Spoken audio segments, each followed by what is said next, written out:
विगत 10 वर्ष है इन्सुलिन नहीं आसुची मझे नहीं 3 वर्ष मेडिसिन तापर मोर बोन टी भी होता बोन टी भी है डॉक्टर कहले कि इन्सुलिन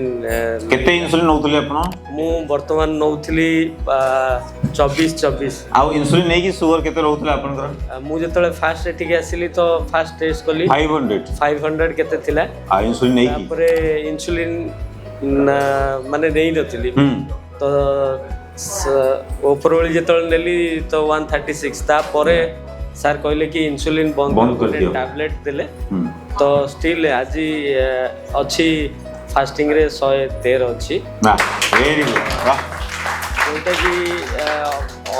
विश्वास तो होनी किंतु विश्वास करिया को पड़िबो मते विगत 10 वर्ष हलाणी मु सर्वाइव करथली इन्सुलिन